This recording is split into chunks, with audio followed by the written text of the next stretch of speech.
अस्सलाम वालेकुम नाज़रीन, असल बात के साथ मैं हूं अरसलान खोकर। PP 52 ज़िमनी इलेक्शन सियालकोट समरियाल रिज़ल्ट्स आए हैं और ये रिज़ल्ट्स जिन बुनियादों पर आए हैं इस पर आज हम बड़ी ज़रूरी बात करेंगे। पाकिस्तान मुस्लिम लीग नून सर फहरिस्त है और PTI पीछे रह गई है। वजह क्या है? सियालकोट के ज़िमनी इलेक्शन में PTI की नाकामी, क्या आवाम ने PTI की सियासी हिकमत अमली को मुस्तरद कर दिया है या फिर मरियम नवाज साहिबा की कारकर्दगी की वजह से पाकिस्तान मुस्लिम लीग नून को ये वोट मिले? 78,419 वोट लेने वाली हिना अरशद वड़ाइच कामयाब उम्मीदवार हैं और PTI की हिमायत याफ्ता जो उम्मीदवार फ़ाखिर निशात घुमन है उन्होंने 40,037 वोट अब तक जो इत्तलात हैं वो लिए हैं और दूसरे नंबर पर है। क्या मामला है? क्यों PTI की सियासत को एक बैकफुट पे जाना पड़ा? इस इलेक्शन को लें, इसकी कारकर्दगी को लें, फिर आपसी इख्तलाफात को लें, धड़ेबंदियां बड़ी तेज़ी से सामने आ रही हैं। अलीमा खान साहिबा भी कह रही हैं कि गन साफ हो रहा है। फिर बैरिस्टर सैफ जो हैं वो और मौलाना आमने सामने करप्शन की बात की थी। मौलाना ने तो बैरिस्टर सैफ ने कहा कि यह आपकी हुकूमत के टाइम पे है, जबकि मौलाना कह रहे हैं कि KP करप्शन का बाजार घर में। मामला चल किस तरफ रहे हैं? फिर एक तरफ भारत है, दूसरी तरफ दुनिया को लॉबी करनी है। पाकिस्तान की अब तक की हिकमत अमली बड़ी कामयाब रही है और बड़े अच्छे तरीके से पाकिस्तान आगे बढ़ रहा है। पूरी दुनिया पाकिस्तान का नैरेटिव बाय कर रही है और इंडिया के नैरेटिव को शिकस्त पर शिकस्त मिल रही है।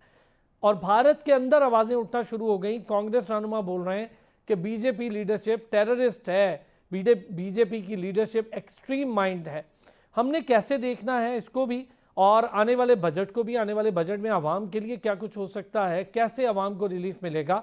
और दो बड़ी पार्टीज़ जो इस वक्त हुकूमत का हिस्सा है और तीसरी बड़ी पार्टी जो इस वक्त अपोजिशन में है, क्या सोच रहे हैं इस बजट को लेकर, आवाम की मुश्किलात को लेकर। इस वक्त एक होने का वक्त है, इस वक्त भी तितर बितर हैं। और क्या गवर्नमेंट के खिलाफ कोई तहरीक चलेगी? और एक बड़ा इंकशाफ एक बड़े सीनियर सहाफ़ी ने कर दिया है कि बानी PTI ईद से पहले बाहर आते दिखाई नहीं दे रहे, और ये नैब के किसी बड़े अहम अहदेदारान से उनकी गुफ्तगू हुई है जिसके बाद ये बात उन्होंने की है। ये इस वक्त सियासत किस तरफ जा रही है, मामलात किस तरह से आगे बढ़ रहे हैं, इस पर बात करेंगे। हमें ज्वाइन किया है उज़मा कारदार साहिबा ने, पाकिस्तान मुस्लिम लीग नून से उनका ताल्लुक है। अखुंज़ादा चट्टान साहब पाकिस्तान पीपल्स पार्टी से हमारे साथ मौजूद हैं। डॉक्टर हुमायूं मोमन PTI के रहनुमा हमारे साथ मौजूद हैं। बहुत शुक्रिया जी तीनों हजरात का। डॉक्टर हुमायूं, आपसे ज़रा जानना चाहूँगा, ये जो इंतखाबी रिज़ल्ट्स आए हैं PP 52 के, क्या कोई अलार्मिंग सिचुएशन है? कोई PTI चौंकी है इन रिज़ल्ट से?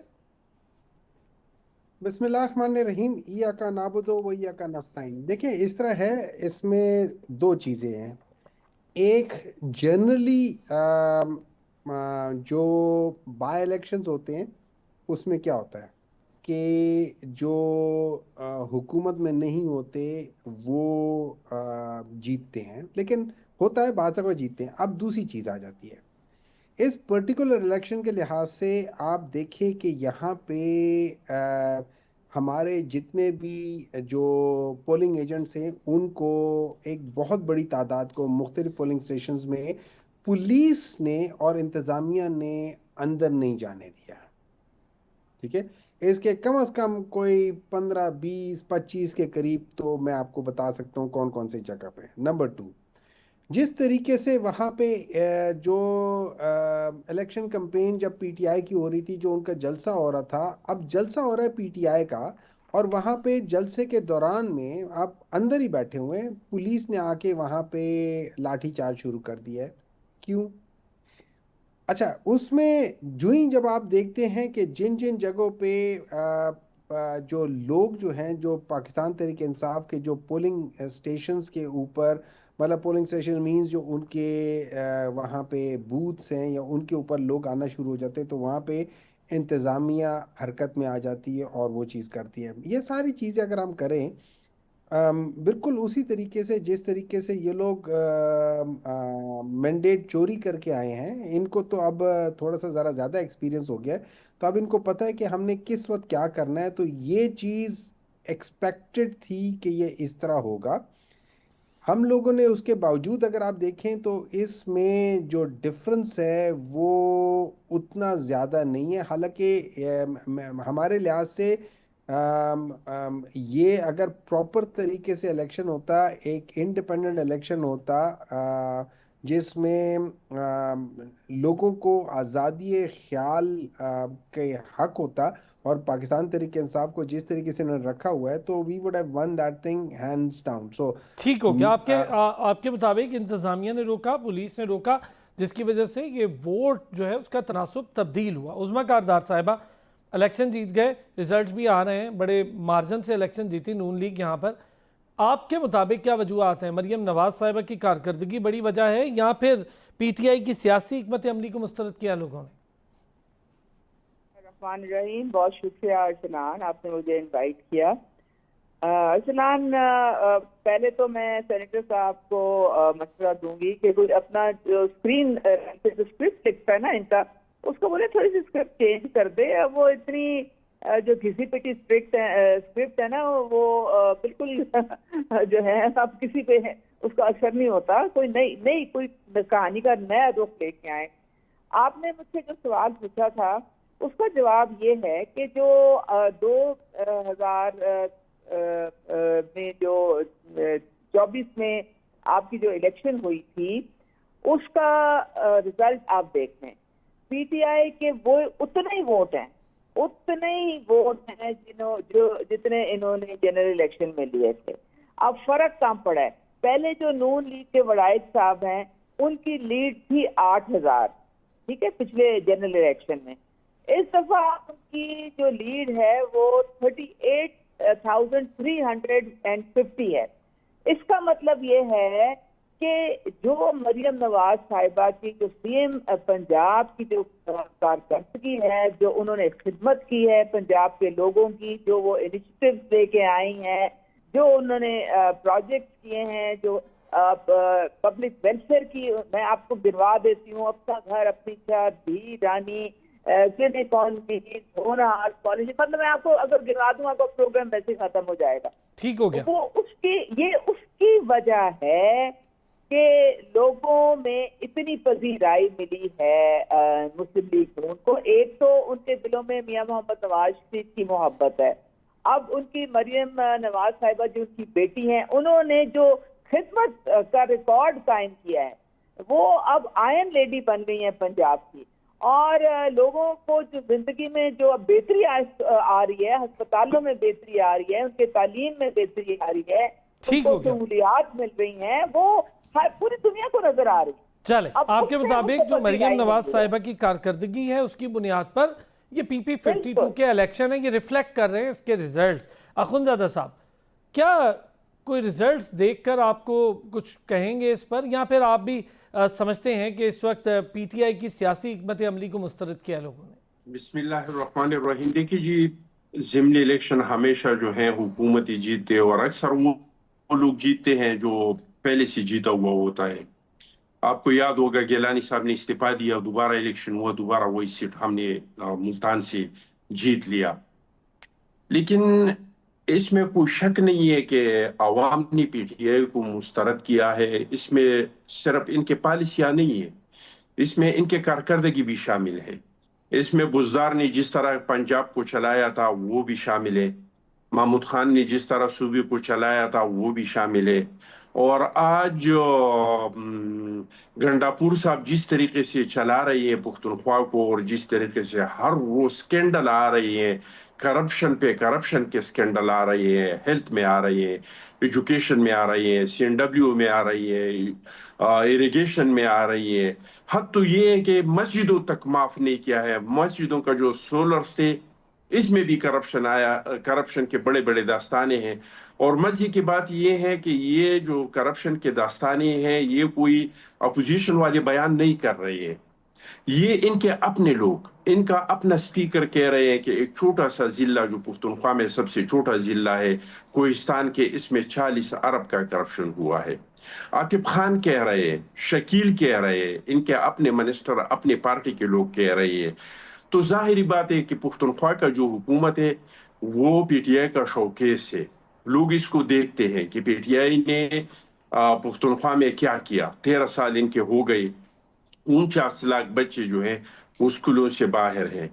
ये 6 महीने हो गए कि हमारा तालीमी ईयर शुरू हुआ है, पंजाब में लैपटॉपें तकसीम हो रहे हैं, लेकिन पुख्तनख्वा में बच्चों के साथ पढ़ने के लिए किताब ही नहीं है। अभी तक स्कूलों में किताब ही नहीं मिले हैं। एक मेगा प्रोजेक्ट का नाम कोई नहीं ले सकता है कि पीटीआई के दौर में बना है, दो चीजों को छोड़ के। एक बीआरटी जो नालायकी का, नाअहली का और करप्शन का एक लंबा दास्तान है, और दूसरा सेहत प्राट कार्ड। जो पैसा पुख्तनख्वा के हॉस्पिटल्स पे सेहत पे लगना था वो प्राइवेट हॉस्पिटल्स को दिया। इसमें सबसे पहले ज्यादती तो ये की गई कि इसमें ये नहीं देखा गया कि हकदार कौन है। अगर कोई गांव का चौधरी है तो इसके कार्ड में भी सेहत कार्ड के पैसे हैं, और अगर कोई इसका मजदूर है तो और नौकर है तो इसके कार्ड में भी इसके पैसे हैं। फिर देहाती लोग हैं, जब वो हॉस्पिटल में जाते हैं तो इसका 5-10 हजार का इलाज हो जाता है, इनके कार्ड से 5 लाख रुपए कट जाते हैं।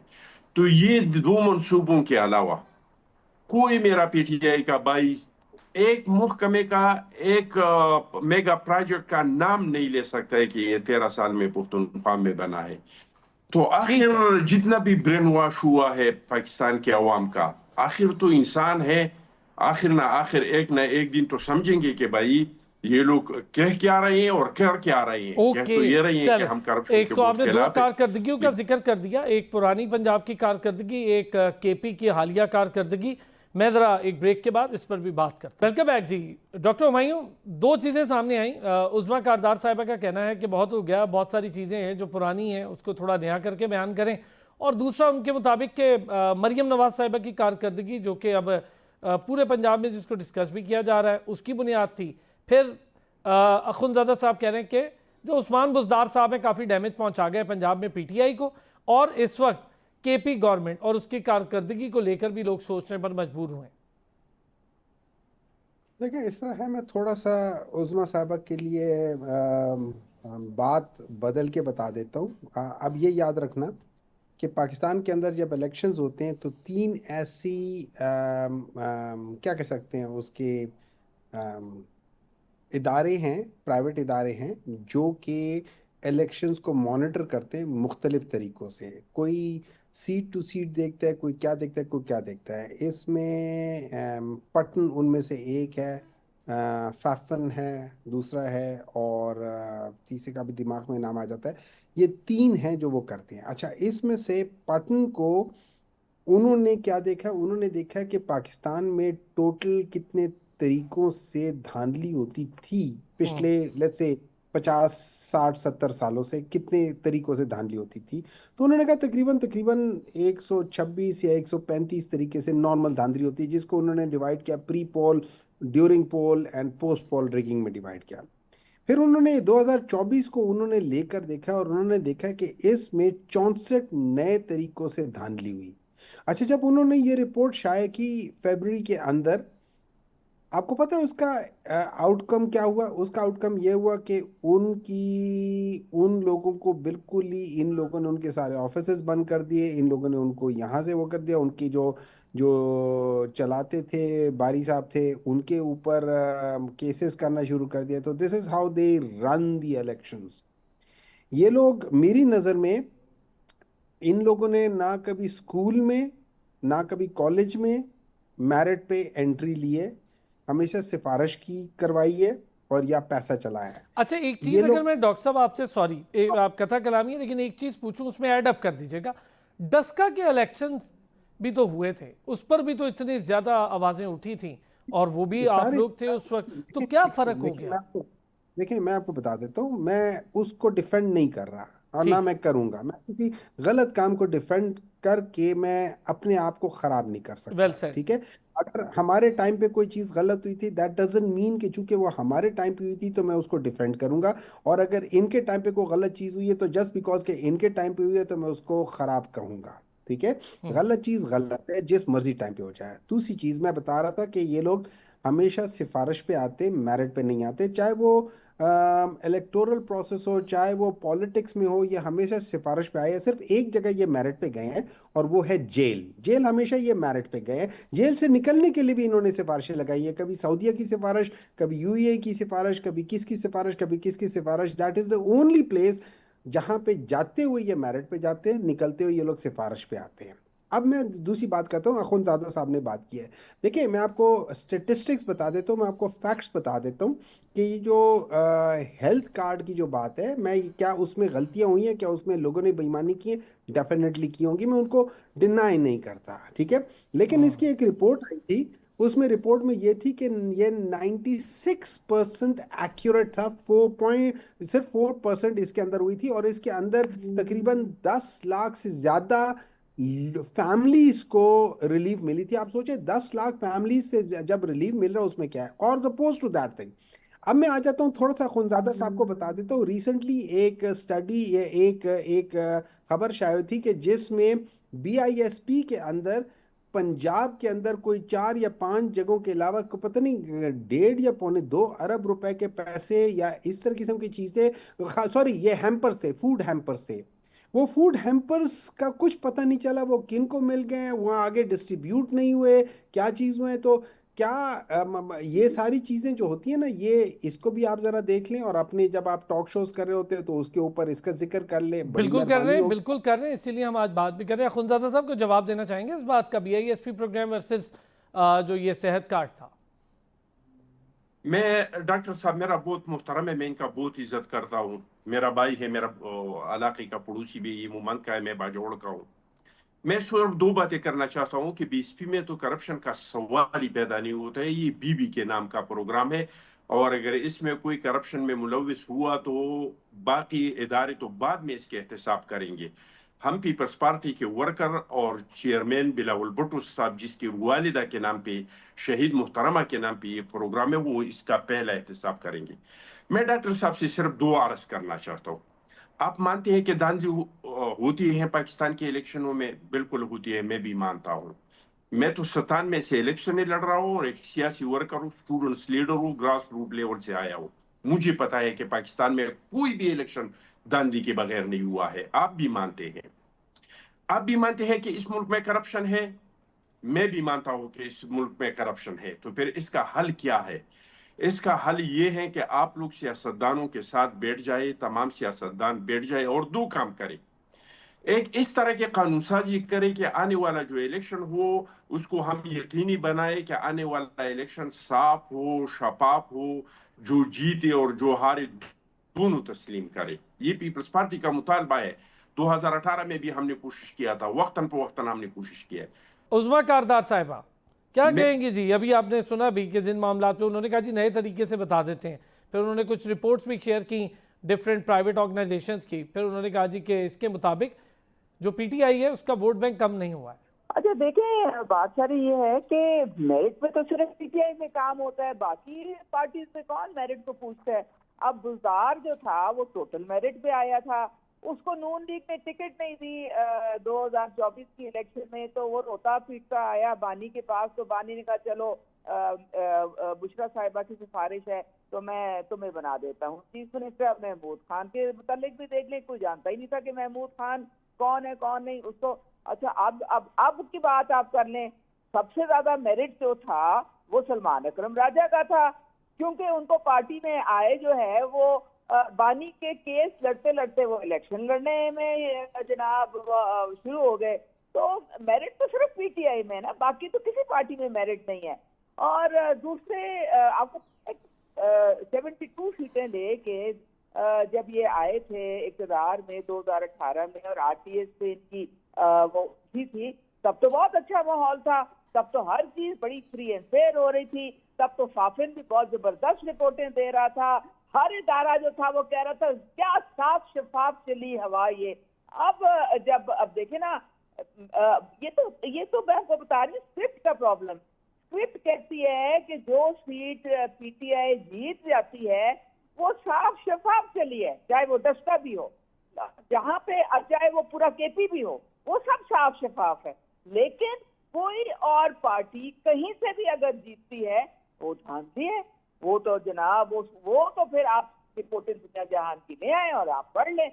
तो बात सारी ये है कि इनको अब समझ आ जानी चाहिए कि लोग इनसे तंग आ गए हैं, इनकी सेहत चौपट हो गई है, इन्होंने इस मुल्क को कुछ नहीं दिया। 3.5 सवाए अफरा तफरी के, सिवाय बैड गवर्नेंस के, और कुछ नहीं इन्होंने दिया, कोई तरक्की नाम का। आपको पता है 70% लोग जो हैं वो अपने इलाज के लिए पंजाब में आते हैं।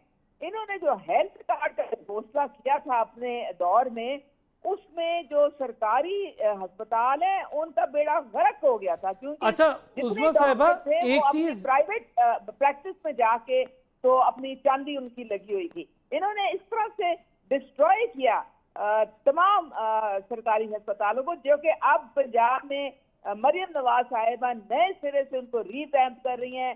तमाम दवाइयां जो हैं वो फ्री हो गई हैं और पूरा इलाज जो है वो स्टेट ऑफ द आर्ट हो रहा है यहाँ पे पंजाब में। ठीक हो गया, मैं ज़रा इस पर भी बात करूंगा। अभी अखुंज़ादा साहब ने बड़ी अच्छी बात कही कि बार बार एक ही बात, इलेक्शन के रिजल्ट्स, इलेक्शन के नतीजे को ना मानना, कभी फॉर्म 45 कभी 47, इस मसले के हल के लिए एक जगह क्यों नहीं बैठ पा रहे? और फिर अपनी अपनी गवर्नमेंट्स आती हैं, हर बार यही नारे लगाते हैं बेहतर हो जाएगा, सारे एक दूसरे पे इल्ज़ाम लगाते हैं उनकी गवर्नमेंट थी, आप लोग कहेंगे आपकी गवर्नमेंट होगी, वो लोग कहेंगे, इसका हल क्या है?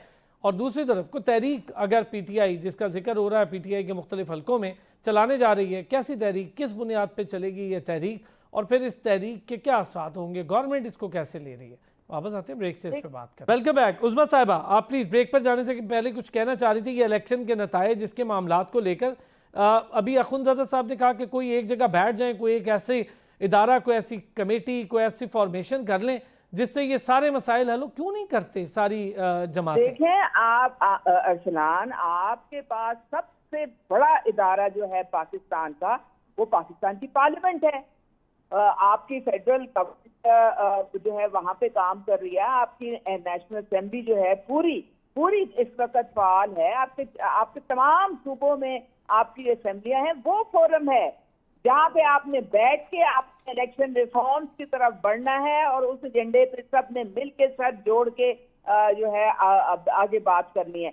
आप इनसे पूछें 3.5 साल क्यों नहीं ये जो काला कानून और ये जो इलेक्शन में धांधली है, क्यों नहीं इन्होंने बैठ के कोई इससे काम किया? क्यों ये भाग गए थे उससे? हम तो इनवाइट कर रहे हैं, हम तो चाह रहे हैं कि इलेक्शन रिफॉर्म्स हो। क्या बहुत होगी ना, अब ऐसी इलेक्शन होनी चाहिए जो आपको जो है सारे लोगों को वो मंजूर हो। जिस तरह अब इंडिया में भी इलेक्शन होती है, लेकिन अब वहाँ पे स्टैगर्ड होती है, मुख्तलिफ उनके जो सूबे हैं या उनकी स्टेट्स हैं उनमें अलग-अलग होती है, लेकिन बहुत सारा वहाँ पे नहीं होता। अब एक्सेप्ट हो जाते हैं रिजल्ट। ठीक है, इसी तरह हम क्यों नहीं इसके तरफ। अच्छा, दूसरी आपने जो बात मुझसे पूछी है, वो कौन सा सवाल था आपका? मैं ये पूछना चाह रहा था आपसे कि ये तमाम पार्टीज एक दूसरे की वक्त बहुत इल्जामात लगाती हैं इलेक्शन में। तो जब से मैं बड़ा हुआ मैं भी देख रहा हूँ, अखुंज़ादा साहब जब से सियासत में वो भी यही देख रहे हैं, आप भी देख रही हैं, हुमायूं साहब भी देख रहे हैं, कौन ठीक करेगा? नहीं, ये सवाल का तो मैंने आपको जवाब दे दिया। दूसरा मुझे अभी याद आया है कि जी मुल्क ये एहतजाज करने जा रहे हैं। हाँ जी, 100 बिस्मिल्लाह, बड़ी खुशी से आए, हम इनको वेलकम करेंगे। अब इनके मुंह पे इतने चपेड़े लग गए। अच्छा, वेलकम करेंगे? पता नहीं कुछ 100 दफा तो इन्होंने ऐलान किया है मुल्कगीर एहतजाज का, कोई निकलता है नहीं इनके लिए, तो इसलिए मुंह की खानी पड़ती है। एक दफा और ऐलान कर दें, उससे हमारी सेहत पे तो नहीं असर होगा। हम लोग तो इस वक्त देखें एक बहुत बड़ी जंग, एक मार का हक जो है वो जीता है पाकिस्तान ने, और अब हम चाह रहे हैं कि हम सिफारती तौर पे, माशी तौर पे पाकिस्तान को नंबर 1 पे लेके आए। तो हमारी तो तमाम कोशिशें और एनर्जी जो है वो उस डायरेक्शन में ये इन्होंने निकलना है। एज लॉन्ग एज ये पुरअमन करें, किसी के रास्ते में डिस्टर्बेंस ना क्रिएट करें, बाकी लोगों के भी उतने ही हकूक़ हैं। चले, मईशत की बेहतरी और इस वक्त पाकिस्तान के लिए जो बैन अवी मामलात थे जिसमें अब बेहतरी हो रही है। डॉक्टर हुमायूं साहब, 2 चीज़ें, एक तो पार्लियामेंट का फोरम क्यों इस्तेमाल नहीं करती पीटीआई, पहली बात। दूसरा ये कि मिल बैठकर करने का वक्त आपके पास भी था, नहीं किया, इनके पास है, अब आप लोग भी नहीं बैठ रहे किसी सूरत कहीं पर। और फिर एहतजाज, क्या एहतजाज किन बुनियादों पर होगा, क्या तहरीक होगी? देखिए जी, मैं आपको, अब आप देख लें मेरी बातें मैं कैसे करता हूँ। आपके 3 गेस्ट हैं, मैं भी हूँ, उज़्मा साहिबा भी हैं और अखुंज़ादा चटान साहब भी हैं। आप हम तीनों की बातें सुन लें, आपको एक बेसिक फ़र्क नज़र आएगा। अखुंज़ादा साहब को मैं जब से जानता हूँ, ये पीपल्स पार्टी के साथ एफिलिएटेड हैं, मैं जब से इन्हें जानता हूँ। ये जब से मुझे जानते हैं मैं एक पार्टी के साथ एफिलिएटेड हूँ। हम दोनों ने निशानदेही भी की है और हम दोनों ने उसका इलाज का भी बताया, जैसे खुनजादा साहब ने कहा है। और डेफिनेटली ये इलेक्शंस, अगर कोई ये समझता है कि इलेक्शंस के अंदर धांधली नहीं होती, अच्छा धांधली नॉर्मली, ये याद रखिए, धांधली पॉलिटिकल पार्टी नहीं करती। मतलब अगर धांधली मेरे हक में होगी या खुनजादा साहब के हक में होगी या पीपल्स PMLN के हक में होगी, ये हम लोग नहीं करा रहे होंगे, ये किसी और जगह से हो रही होगी। प्रॉब्लम यहाँ लाए करता है, इस चीज को एड्रेस करना है। और जैसे अखुनजादा साहब ने कहा है, अब फर्क क्या होता है कि वही जो सफाफ चली साफ चली वाली बात थी, तो उसमें बाज लोग फिर 2018 में PTI में भी आ गए थे। उसके बाद फिर वहां से चले गए, मतलब जब हवा वो हुई, शायद उनके आने से हवा खराब हो गई होगी, तो फिर वापस चले गए, तो आज हवा फिर साफ हो गई है। लेकिन मैं आपको एक चीज नहीं, बता लेकिन देता हूँ। इसमें सर डॉक्टर माही साहब, थोड़ा सा मेरा इसमें पर्सपेक्टिव डिफरेंट है। अगर आप कहें कि जिनके बारे में बुरा भला कहा गया, जिनके साथ ना बैठने, शेख रशीद साहब जैसे लोगों के साथ मैं तो कभी बैठ नहीं सकता, फिर वो भी लोग आपके पास अहम ओहदों पर साथ स्टेज पे नजर आए, ये ही तो रविश तब्दील करनी थी, हुई नहीं। देखिए मैं आपको एक बात बता देता हूँ। दो तीन चीजें हैं, अब ट्राई टू अंडरस्टैंड। पॉलिटिक्स के अंदर बाज डायनेमिक्स होती हैं जो कि गलत होने के बावजूद होती हैं। एक उसमें होता है कि बाज लोग जो होते हैं ना, जिनको हम वो क्या कह सकते हैं, फसली बटेरे कहते हैं, वो एक खेत से दूसरी खेत में जाते रहते हैं। इन फसली बटेरों के लिए मेरे ख्याल में पॉलिटिक्स खत्म होनी चाहिए, क्योंकि ये वो लोग होते हैं जो अपना, जिनकी आइडियोलॉजी नहीं होती, जो दीन ईमान इधर उधर बेचते रहते हैं। इनकी पॉलिटिक्स खत्म होनी चाहिए, they are the main culprits. अब दूसरी तरफ चले जाते हैं, जैसे शेख रशीद साहब हो गए।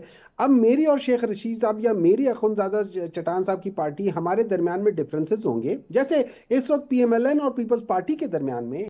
मैं इस चीज को, हालांकि मैं अच्छा नहीं समझता, लेकिन दिस इज, आप ये समझ ले कि ये सही तरीका है। जो गलत तरीका है वो ये है कि लोग एक पार्टी दूसरी पार्टी को बदलते रहते हैं, और उसमें चूंकि मेरिट नहीं होता तो वो कहीं ना कहीं सौदे हो रहे होते हैं। वो चीज़ गलत चीज़ है, उसको नहीं होना चाहिए। तो आप सही कहते हैं। अब जैसे शेख रशीद साहब है, he was never part of PTI, he was an ally of PTI। और उसकी उसकी उनकी कोई एज स्ट्रेंथ, अगर आप देखा जाए, को उनकी वो strength as a political party नहीं थी। लेकिन ठीक है, एक सीट है या एक जो भी है, उस लिहाज से उन्होंने अपने लेवल पे हमारे साथ आके किया है। बात चीज़ों के ऊपर मैं समझता हूँ कि हमारी पार्टी को नहीं करना चाहिए था। बहुत सारी चीज़ों के ठीक हो अंदर गया लोग आगे थे, उनको नहीं करना चाहिए था। और मैं लेकिन ये सर, हर जगह पे शॉर्टली होता है। टाइम कम हो गया, जरा तहरीक का बता दें, क्या तहरीक चलने जा रही है। तहरीक का ये है, मैं आपको एक बात बताता हूँ। जैसे मैं हमेशा कहता हूँ, Pakistan Tehreek Insaf is a political party of intelligent people. ठीक है। उसमें जब हमने देखा है कि 26 नवंबर के बाद हमने देखा है कि जब हम किसी एक जगह पे जाते हैं, तो वहाँ पे ये लोग जो है ना, जिस तरीके से चाहे गोलियां चलानी हो, चाहे वो कंटेनर्स हो, चाहे चीज़ें हो, तो उसको हमने डिफ्यूज़ करने के लिए हमने एक दूसरी स्ट्रेटजी मेरे ख्याल में डिफाइन किया। चूंकि मैं उन किसी एक उसका मेंबर नहीं हूं, तो मुझे डिटेल नहीं पता। लेकिन मैं ये समझता हूँ, ये ठीक है। मेरी एक अपनी एक समझ है, कि जब आप पूरे पाकिस्तान में करेंगे और यूनियन काउंसिल के लेवल पे करेंगे और वार्ड के लेवल पे करेंगे, तो चूंकि वो इतना स्प्रेड हो जाएगा, हर जगह पे हो जाएगा। ठीक और हो गया, यहाँ यानी पे एक आपका और बड़ी ख्याल है कि बात, नेशनल लेवल पे यहाँ पे बहुत ज्यादा जरूरत है। जी एक जी जी लास्ट चीज, इसमें जी। एक सबसे बड़ी बात ये होगी कि जो लोग कहते हैं ना कि यार ये लीडरशिप जो है वो नहीं निकल रहे, यहाँ पे हम लोग उसको डिवॉल्व कर रहे हैं लोअर लेवल की लीडरशिप के ऊपर, कि वहां पे उनके पास एक किस्म की सर, डिवोल्यूशन आ ट्रिगर जाएगी। डाउन इफेक्ट, और इस पर हमने बड़ी ज्यादा बात भी की है, कुछ कहना चाहेंगे अखुनजादा साहब इन सारी बातों पर। देखिए जी, हुमायूं साहब ने जो बात की, मैं इसका जो जवाब नहीं देना चाहता हूँ, मैं इस पे कुछ कहना नहीं चाहता हूँ। लेकिन मैं ये कहना चाहता हूँ कि पाकिस्तान जो है ये हम सबका मुल्क है, और हमने जो भी कुछ करना है, चाहे हम अपोजिशन में हो या हुकूमत में हो, ये मुल्क के लिए करना चाहिए, जात के लिए नहीं करना चाहिए। अगर PTI तहरीक चलाना चाहते हैं तो जमहूरियत में तहरीकें चलाना, जलसे करना, जुलूस निकालना, धरने देना, ये जमहूरियत की खूबसूरती है। ये मुल्क के लिए कोई इस तरह का नहीं है कि कोई मुल्क को नुकसान पहुंचाएगा, बशर्ते ये कि माजी की तरह अगर ये लोग कानून अपने हाथ में नहीं लेते हैं, गुलेले साथ नहीं लाते हैं, निकलने से पहले ये ऐलान नहीं करते हैं कि अगर हम नहीं आए तो हमारे जनाजे पड़े, अगर एक पुरअमन तहरीक चलाना चाहते हैं तो सो बिस्मिल्लाह, इन लोगों का हक है और ये अपोजिशन का हक है कि वो ये काम करे। लेकिन ये तहरीक मुल्क के लिए होना चाहिए, ये मुल्क के इदारों के लिए होना चाहिए, मुल्क की बेहतरी के लिए होना चाहिए, अपनी जात के लिए नहीं। मैं तो समझता हूं कि इस मुल्क में अपोजिशन के लिए 3 चीजों के लिए तहरीक चलाना चाहिए। तो मैंने आपको पहले बता दिया बिल्कुल ठीक। कि इलेक्शन साफ और शफाफ हो, यकीनी बनाए। दूसरा, इदारा ऐसा बनाए कि वो सियासी इंतकाम के लिए नहीं हो। ठीक। तीसरा ये कि इस मुल्क में हम मुदाखलत, सियासत में मुदाखलत खत्म करें। हमने जो आईन बनाया है ये सोशल कॉन्ट्रैक्ट है अवाम और रियासत के दरमियान। बहुत हम अच्छी कोशिश करें तमाम इदारों पे जोर डालें कि जिस इदारे का जो काम है वो करे और आईन ने जिसको जो इख्तियारात दिए वो करे। मैं समझता हूँ कि 26वीं आईनी बेहतरीन बात। तरमीम के बाद तो अदलिया में इस्लाहात की जरूरत नहीं है, लेकिन फिर भी इस्लाहात तसलसल का नाम है। अगर अदलिया में कोई इस्लाहात हम कर सकते हैं और ये सारे काम होंगे सियासतदान कर बहुत सकेंगे, अच्छी बात ये कही आर्मी चीफ अखुंज़ादा के साहब साथ आपने। बैठने से, ये दो डीजीआई के चीजें साथ बैठने बहुत से ये काम जबरदस्त है। नहीं होंगे। इसलिए पीटीआई में जो अच्छे लोग हैं हुमायूं साहब की तरह, इन लोगों से हमारा दरख्वास्त है। कुछ लोग तो छतरियों में आए हैं, अभी खुद हुमायूं साहब ने कहा कि लोग इधर जाते हैं ठीक है। उधर जाते हैं। कुछ तो ये जो सियासी थिंकफुल सारा हैं उनको बदोश है, बैठकर आज इस इस पर दरख्त के पीछे जो ब्रेनस्टॉर्मिंग और है डेरा डाल देते हैं साए ठीक में, हो गया सर, कल वक्त की उसके। कमी थी, इस पर लेकिन डिटेल जो जेन्युइन डिस्कशन। पीटीआई वाले हैं इनसे हमारा दरख्वास्त है कि ये अपने पार्टी के अंदर जंग लड़े और इस काम के लिए पार्टी को राजी करे। बाकी इमरान खान साहब ठीक है, के केसेस है अदालतों वो में, चलते जिस तरह रहेंगे जी, वो हमारे लोग अदालती केसेस अदालतों है, से रिहा अदालत से हो चुके चलेंगे। थे। बहुत अगर शुक्रिया बेगुनाह है अखुंज़ादा तो ये चचान भी साहब, उज़्मा कारदार साहिबा और डॉक्टर हुमायूं मोहम्मद हमारे साथ मौजूद थे। फिर होती है आपसे मुलाकात, अपना ख्याल रखिएगा।